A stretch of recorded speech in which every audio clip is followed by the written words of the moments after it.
तो जैसा कि मैंने पिछली वीडियो में देखा था, अपना जो एमसी है ना, वो अपने टीम के साथ ब्लड लाइन से लड़ता है और आखिर में उसको मार के वहां से भाग जाता है।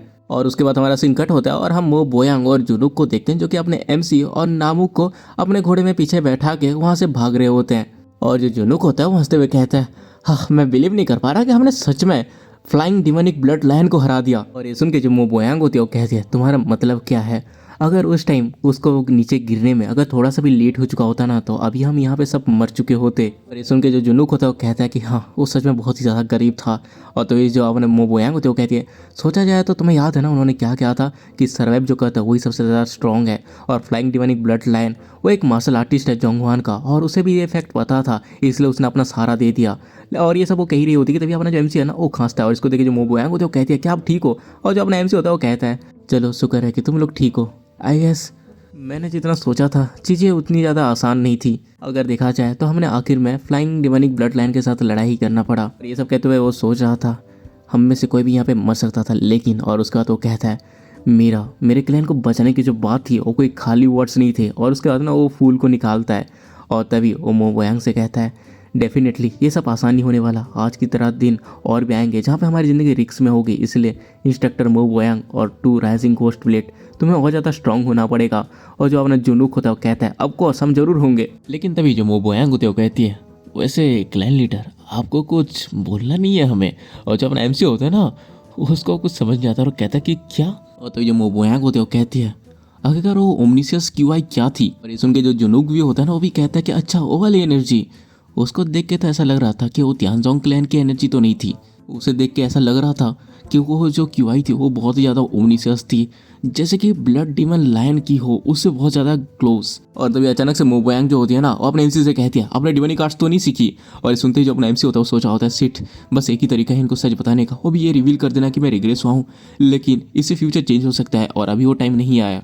और उसके बाद तो वो मो बोयांग से कहती है, नहीं मैं तुम्हें बाद में एक्सप्लेन करूंगा। लेकिन जो मो बोयांग होती है वो फ्रस्ट्रेट होकर चिल्लाए कहती है, हमने अभी अभी अपनी जिंदगी को दाव में लगाया है, तो और क्या बचा है छुपाने को? लेकिन तभी जो अपना एमसी है ना वो खून की उल्टी करने लगता है। और इसको देख के जो मो बोयांग होती है वो कहते हैं कि यंग क्लैन लीडर। और तभी जो अपना एमसी होता है वो कहता है कि हाँ हम लोगों ने अपनी ज़िंदगी को रिस्क में डाला, इसीलिए जब टाइम आएगा तब तुम वो पहले पर्सन होगे जिसको मैं सच बताऊंगा। और ये सुनते ही जो मो बोयांग होती है ना वो गुस्सा तो होती है लेकिन वो कुछ कहती नहीं। और तभी अचानक से जो मो बोयांग होती है ना वो बाकी लोगों को रोकती है और हम देखते हैं जो अपना एमसी है उसकी हालत बहुत ज़्यादा खराब हो गई थी और नीचे उतर के खून को उल्टिया कर रहा था। और जो मो बोयांग होती है वो कहती है, यंग क्लैन लीडर आपकी हालत बहुत ठीक नहीं लग रही, क्या हमें जगल क्लान पे चले जाना चाहिए और एक फिजिशियन लेना चाहिए? लेकिन जो अपना एमसी होता है वो कहता है कि नहीं, गोचक और सरपेंट ड्रैगन सेक्ट अभी के लिए हमें ढूंढ रहे होंगे, इसीलिए अगर हम ऐसे ही जगल क्लैन की तरफ चले गए तो हमारे लिए ये परेशानी की बात हो जाएगी, इसीलिए हम फिलहाल के लिए माउंट उडोंग की तरफ जाएंगे। मैंने सुना है कि वहाँ पे एक स्किल्ड फिजिशियन है। सुन के जो मो बोयांग होते हैं वो कहते हैं कि क्या एक फिजिशियन, वो भी माउंट उडोंग पे? और जो अपना एमसी होता है वो कहता है कि हाँ मैंने सुना है। और जो फिजिशियन है उसका लास्ट नेम हाई है। और उसके बाद हमारा सीन कट होता है और हम माउंट उडोंग की तरफ देखते हैं जहाँ पे कोई तो ना बहुत तेजी से भाग रहा होता है और हमें पता चलता है ये एक बिल्ली है जिसके पीछे एक लड़का भागते हुए आके कह रहा होता है, बिग सोल रुक जाओ, माउंट उडोंग बहुत ज्यादा खतरनाक है। और ये सुनने का तो बिल्ली ना एक जगह पे रुकता है और इसको देखते ही वो जो बंदा होता है ना उसके पास आने की कोशिश करता है और कहता है कि रुक जाओ, मैंने कहा ना। लेकिन वो बिल्ली फिर से भाग जाती है और तभी वो ना एक झाड़ी के पास जाके रुकती है और वहाँ पे देखती है और कुछ देख के ना उसकी फट जाती है और वो वहीं पे ही बैठी रह जाती है। और तभी वो जो बच्चा होता है ना वो उसको देख के उसको पकड़ लेता है और कहता है, चलो मैंने तुमको पकड़ ही लिया। लेकिन तभी उसको ना वो झाड़ियों में कुछ तो आवाज़ें आने लगती है और तभी हम देखते हैं उसके अंदर से अपने एमसी की पूरी टोली बाहर आती है और हमें जो एमसी है ना वो ज़ॉम्बी की तरह लग रहा था। और वो कहता है, फाइनली हमें एक पर्सन मिल ही गया। और इसे देख के तो ये बच्चे और बिल्ली दोनों को ही फट जाती है। और तभी हमारा सीन कट होता है और हम एक कुटिया को देखते हैं जिसके अंदर अपना जो एमसी है वो सो रहा था। और तभी उसकी आंखें खुलती है और वो कहता है कि फ्लाइंग डिमोनिक ब्लड लाइन। लेकिन तभी वो अपने आप को देखता है जहाँ पे उसके हाथ पैर सब में पट्टी लगी होती है और वो सोचा होता है, क्या मेरे घाव को ट्रीट किया गया है शायद ये। और इतना वो कह रहा होता है कि तभी वहाँ पे ना वो बच्चा आता है और वो कहता है, अच्छा तो तुम्हें होश आ गया, तुम बहुत ही ज़्यादा सीरियसली इंजर्ड थे इसलिए मैं पहले तुम्हें यहाँ लेके आ गया। और एक छोटा सा क्लिनिक है जिसको कि मेरे ग्रैंडफादर और मैं रुको पहले मैं तुमको पहले मेडिसिन दे देता हूँ। और तो जब अपना एमसी होता है वो कहता है, बाय एनी चांस क्या तुम्हारे ग्रैंडफादर का नाम ही डुआकोंग है? और जो बच्चा होता है वो कहता है कि हाँ वही है। और तो जो अपना एमसी होता है वो कहता है, और क्या तुम्हारा नाम हे चियोली रोंग है? और ये सुनकर जो बच्चा होता है वो कहता है कि आखिर तुम्हें मेरा नाम कैसे पता चला? और ये सुनते जब अपना एमसी होता है उसको चाह होता है, मैंने ढूंढ निकाला वो रीज़न जिसकी वजह से मैं माउंट उडान पे आया था और जगल क्लैन को एक एक्सक्यूज़ कर तरह यूज़ किया था, वो था ये बच्चा। और यही बच्चा त्यांगजोंग क्लैन की जो अनस्टेबल मार्शल आर्ट है उसको कंप्लीट करने की चाबी है। और इसके साथ ये फ्यूचर का हेवेंस के अंडर आने वाला सबसे ज़्यादा स्ट्रॉन्गेस्ट मैन है, वो भी इस पूरे के पूरे लैंड का दी वन एंड ओनली सुप्रीम हेई चियोलीरोंग। बहुत पहले एक फाइट हुई थी मार्शल आर्ट टॉम को पाने के लिए जो सालों तक याद की गई जब तक मैं रिग्रेस नहीं हो गया। ये ऐसी फाइट थी जिसमें न सिर्फ ऑर्थोडॉक्स बल्कि डिमोनिक क्लैन और बाकी 5 ग्रेट क्लैन भी शामिल हुए थे। एक ऐसी लड़ाई जो कभी देखी नहीं गई, एक ऐसी बड़ी स्केल की बैटल। हर एक मार्शल आर्टिस्ट के लड़ने की एक ही वजह थी, वो टॉम एक नई रूल को इंट्रोड्यूस करती थी मार्शल आर्ट्स के बारे में। जब गुड और एविल एक होते हैं तो एक ऐसी पावर मिलती है जो कि एक नॉर्मल इंसान के बियॉन्ड होती है। और ये वो चीज़ है जो कि उडोंग सेक्ट के प्रोजेनिटर जियांग सैंग फैंग जो कि हेवन तक पहुंच गया था, अपने पीछे छोड़ गया था ये यांग यांग डेप्थ हेवन टॉम, जो कि मेरी पिछली लाइफ पे इस बच्चे को मिला था। उसकी जो फैमिली थी वो दवाई चुनते के टाइम पे एक्सीडेंटली यहाँ पे आ गई थी और इसीलिए ये वही सुप्रीम हेई चियोलीरोंग है। उस टॉम ने इसको हेवेंस के अंडर का सबसे स्ट्रॉन्गेस्ट मैन बनने को अलाउ किया था। और अगर मुझे वो यिन यांग डेप्थ हेवनली टॉम मिल जाता है तो मैं कंप्लीटली अपने फैमिली के ड्रीम्स को पूरा कर पाऊंगा। हालांकि अगर सोचा जाए तो ये जो बच्चा है ये आगे जाके बहुत ही ज़्यादा स्ट्रॉन्गेस्ट मार्शल आर्टिस्ट बनेगा। मुझे इसके साथ और भी ज़्यादा ड्रामा करके मिलना चाहिए था।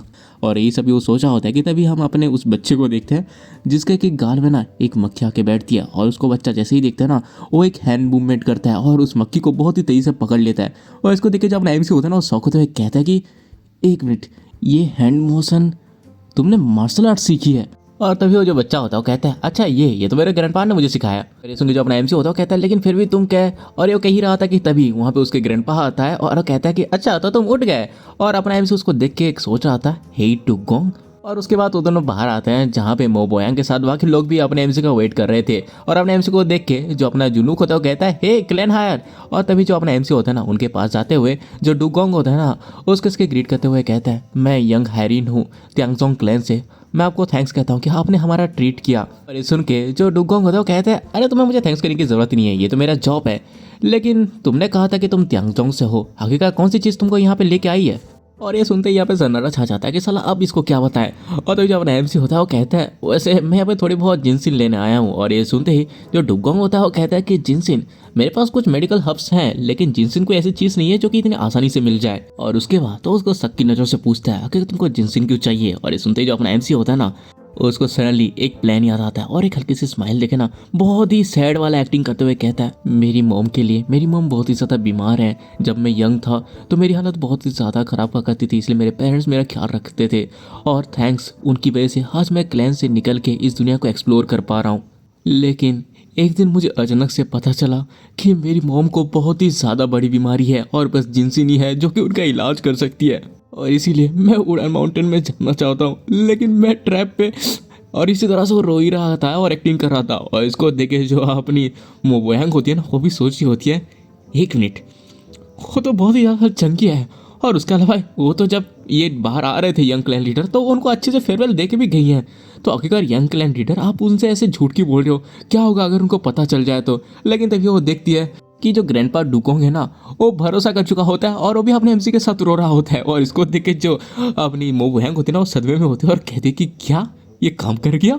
और उसका जो डुगोंग होता है वो कहता है एक सच्चा बेटा, मैं तो तुम्हारी बातों को सुन के इमोशनली हो गया। और उसके बाद ना वो भागते हुए रूम के अंदर जाने लगता है और कहता है चलो फिर माउंटेन पे जाके कुछ जंगली जिनसिन लेके आते हैं। और जैसे ही वो वहाँ से चला जाता है अपना एमसी वहाँ पे हंस रहा होता है और हम उसके पीछे इन तीनों को दिखते हैं जिसको कुछ घंटा समझ नहीं आ रहा होता है कि साला यहाँ पे हो क्या रहा है। और उसके बाद हमारा सीन कट होता है और हम माउंट उडांग को देखते हैं जहाँ पे हमें मो बोयांग को दिखाया जाता है जो कि बहुत ज़्यादा थक चुकी होती है। और वो सोची थी, मुझे लगा कि वो बस झूठ बोल रहे हैं जिनसिन के बारे में, लेकिन मुझे अब देख के ऐसा लग रहा है कि वो इस बारे में सीरियस थे। हम देखते हैं जो अपना एमसी वो पागलों की तरह भाई हर जगह में ढूंढ रहा होता है। लेकिन तभी वो अपने मो बोयांग को ऐसे खड़े होते हुए देखता है और वो कहता है इंस्ट्रक्टर मो, बस ऐसे खड़े मत रहिए, जल्दी से उसको ढूंढिए, मुझे कुछ भी करके उसको ढूंढने की जरूरत है। यान यांग डेप्थ आई मीन जेनसिन मेरी माँ के लिए। और ये सुनते ही वो तीनों के तीनों ना फिर से ढूंढना चालू कर देते हैं और ऐसे ही उनको ढूंढते ढूंढते शाम हो जाती है और उनको मिलता नहीं है।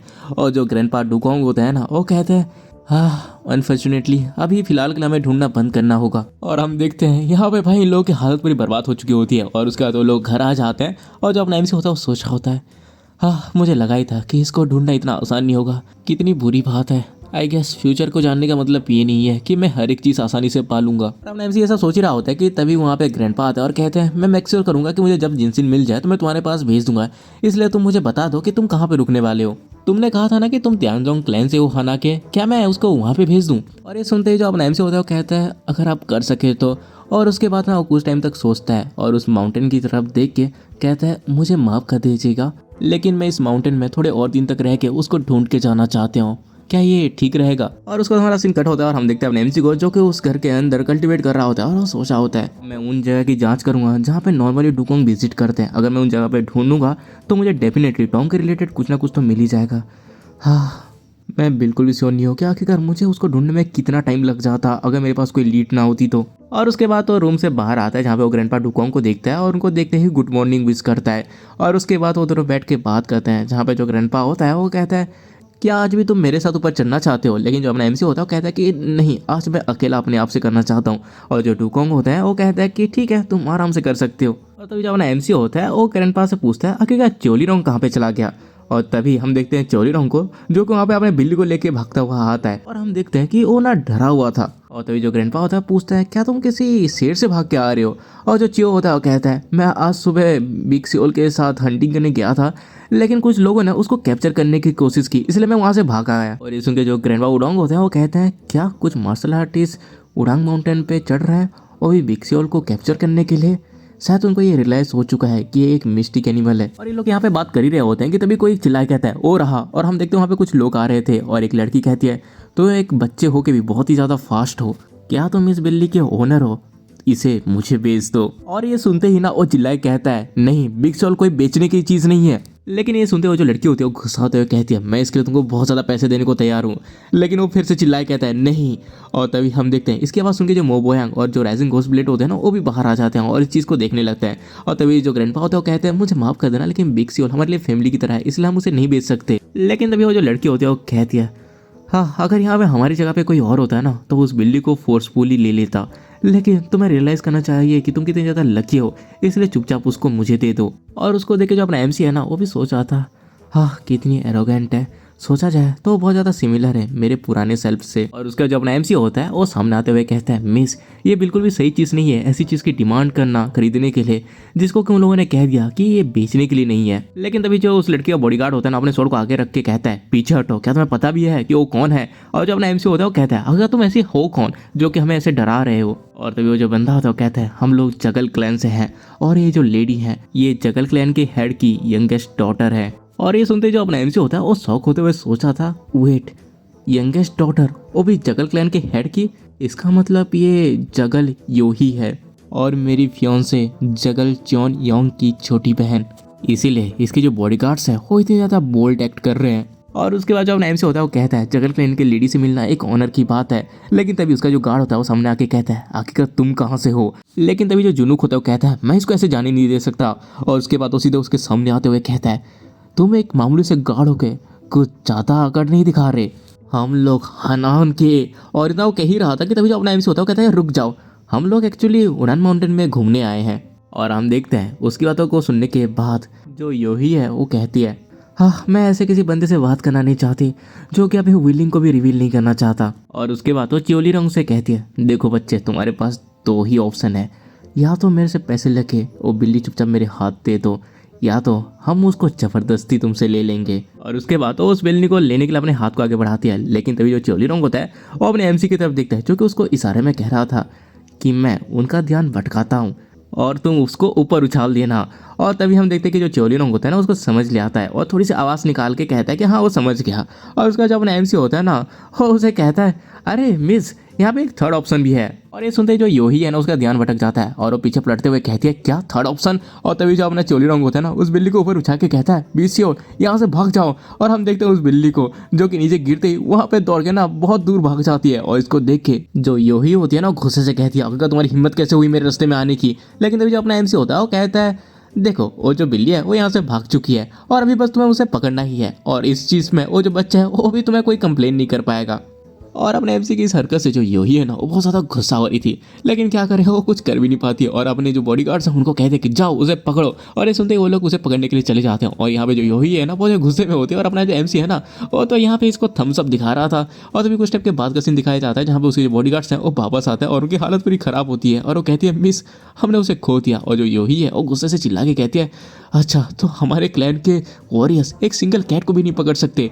और जो उसके गार्ड्स होते हैं वो कहते हैं मिस वो कोई ऑर्डिनरी बिल्ली नहीं है, पक्का वो एक मिस्टिक एनिमल ही है। और तो जो योही होती है वो कहते हैं मैं फिलहाल के लिए वुडन सेक्ट में जा रही हूँ, इसलिए उसको कैप्चर करके वापस लेके आओ। और हम तभी मो बोयांग को देखते हैं जो कि अपने एमसी के कानों में धीरे से कहते हैं यंग क्लैन लीडर अगर वो यंगेस्ट डॉटर है जगल क्लैन की इसका मतलब वो जगल योही है।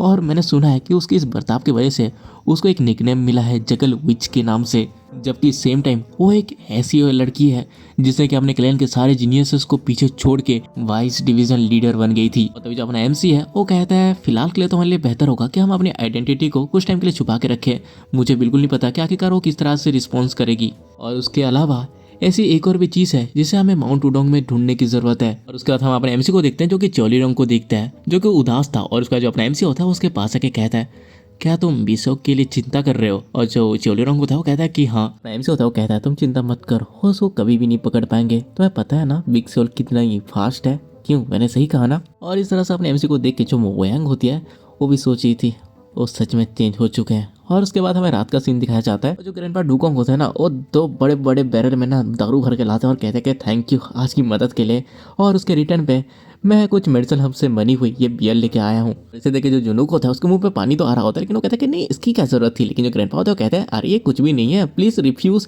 और तो कह रहा होता है कि उसके हाथ से ना जो जुनूक और नामुक ना उस बियर को लेकर ना भुक्कड़ों की तरफ पीने लगता है और कहते हैं अरे इसकी जरूरत क्या थी। और हम देखते हैं इस चीज को ना जो मोयांग है वो भी देख रही थी, और ये जुनूक और नामुक ना उसको वही सीधे खटक लाते हैं। और जो ग्रैंडपा होता है वो कहते हैं कि अरे रुको रुको मैं और भी लेके आता हूँ। और उसके बाद जो मोयांग होती है वो वहाँ से जाती है, और तभी वो देखते हैं कि जो अपना एमसी है वो चोलीरोंग के साथ खड़ा है। और इसको देख के वो सोची थी क्या ये दोनों फाइट कर रहे हैं। और उसके बाद वो चोलीरोंग को देख के सोची थी ये बच्चे का स्टैंस शायद इसने मार्शल आर्ट सीखा होगा। और उसके बाद वो वहाँ पे खड़े होकर उनको देखने लगती है, जहाँ पे जो चोलीरोंग होता है ना वो अपने लकड़ी के स्वॉर्ड को ना लेके दौड़ते हुए अपने एमसी को और हमला करने के लिए आता है। लेकिन जो अपना एमसी है वो वहाँ पे खड़े खड़े ही एक डंडी के सहारे उसके स्वॉर्ड को रोक लेता है। और उसके बाद ना वो अपने डंडे को हल्का से हिलाता है जिससे जो चोलीरोंग की लकड़ी की स्वॉर्ड थी ना वो उसके हाथ से छूट जाती है। और इस चीज़ को देख के जो अपनी मो बोयांग होती है ना वो भी शौक होते हुए सोची थी आखिरकार ये अभी था क्या, इस बच्चे को मार्शल आर्ट पता है वो भी इतने यंग एज में। और उसके अलावा जो यंग क्लैन लीडर है वो असरा बैम्बू शॉट्स के अगेंस्ट एक नॉर्मल से स्टिक का यूज़ कर रहे हैं अपने आप को डिफेंड करने के लिए। हाँ उन्होंने कहा था कि जो जीनियसेस हैं वो बहुत तेज़ी से ग्रो करते हैं, लेकिन ये फिर भी बहुत ही ज़्यादा एक्स्ट्रा ऑर्डिनरी है। उसके बाद हमारा सीन कट होता है और हम अगले दिन का सीन देखते हैं जहाँ पे जो अपना एमसी है वो बाहर आके अंगड़ैया ले रहा होता है, लेकिन वो तभी देखता है कि वहाँ पे यूही आई होती है। और उसको देखे जो अपना एमसी होता है वो कहता है कि मिस जैकल, और वो देखता है कि जो यूही है ना बहुत ज़्यादा गुस्से में है। और उसको देखे जो अपना एमसी है वो एक स्माइल देके उसको गुड मॉर्निंग विश करता है, लेकिन जो यूही होती है वो कहती है बिल्कुल भी नहीं, तुम जरूर देखना एक ना एक दिन उस बिल्ली को मैं अपने हाथों से अपना बनाऊंगी। और ये सुन के जो अपना एमसी होता है वो स्माइल देते हुए कहता है तो फिर आप उसको ढूंढती क्यों नहीं।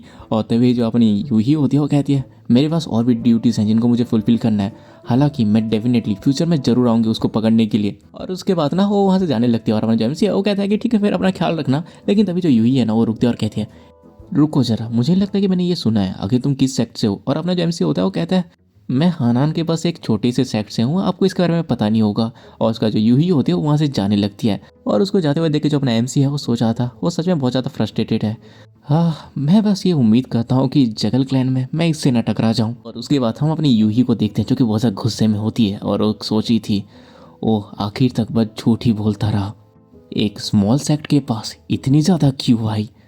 ये नहीं हो सकता। इवन उसके जो कंपेनियन है वो भी बहुत ही ज़्यादा स्ट्रॉन्ग थे। और उसके बाद वो अपने गार्ड से कहती है जाके इन्वेस्टिगेट करो आखिर वो कहाँ से है, उसकी फैमिली बैकग्राउंड क्या है और वो किस तरह का मार्शल आर्ट यूज़ करता है, हर एक चीज़। और ये सुनते ही उसका जो गार्ड होता है वो कहता है यस मैम।